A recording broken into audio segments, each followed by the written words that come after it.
এর দিনে আমরা সরকারের সিদ্ধান্ত মোতাবেক তোমাদের নতুন বছরের বইগুলি উপহার দিব।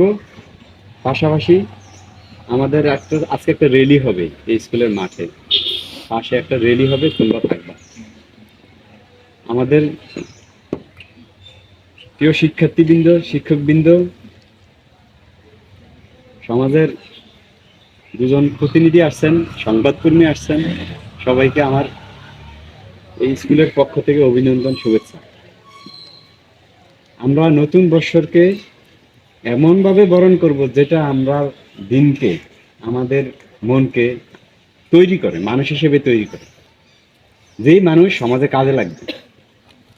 তৈরিটা এমন তৈরিভাবে করব যে আমি সমাজের কাজ করতে পারি। এই মনোভাব নিয়ে এই দিনকে আমরা আজকে স্মরণ করব এবং এই বছরকে আমরা মনে ধারণ করব। পাশাপাশি নতুন বই, নতুন বছর, এটা কেন একটা দিন সকালে শুরু হয়?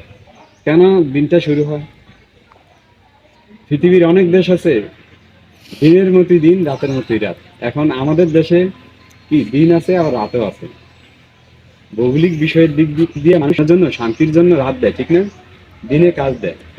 আবার আজকে সকালে সূর্য উঠছে, ওঠে না, অর্থাৎ দিনটা কেমন যেন লাগছে, ঠিক না? অর্থাৎ শুরুটা আমাদের ভালোই করতে হবে। এই ভালোর জন্য সবাই উদ্গ্রীব এবং সবাই কাজ করে। বিশেষ করে শিক্ষার্থীদের জন্য রাষ্ট্র ব্যতিব্যস্ত থাকে। যারা ছাত্র অর্থাৎ শিক্ষার্থী, স্কুল কলেজ মাদ্রাসা, তাদের জন্য সমাজপতি, সমাজকর্মী, সরকার, শিক্ষক সবাই ব্যস্ত থাকে। তাদেরকে কিভাবে সুযোগ দেওয়া যায়, কি কাজ করলে তারা ভালো হবে, কি কাজ করলে এই ভালো করার মাধ্যমে তারা তাদের সমাজকে, তার নিজকে এবং রাষ্ট্রকে সেই সঠিকভাবে পরিচালিত করবে এবং এর মাধ্যমে পৃথিবীর সুমহান স্থানে, সর্বোচ্চ স্থানে সে অধিষ্ঠিত হইতে পারবে এবং বাংলাদেশকে ওই স্থানে নিয়ে যাবে। তা আমরা আশা করব তোমরা আমাদেরকে এই বিষয়ে এই 25 শিক্ষাবর্ষে সহযোগিতা করবে। সবাইকে আবারও শুভেচ্ছা। আল্লাহ হাফেজ। এক বই বিতরণ করব, প্রথমে ষষ্ঠ শ্রেণী দিয়ে শুরু করব।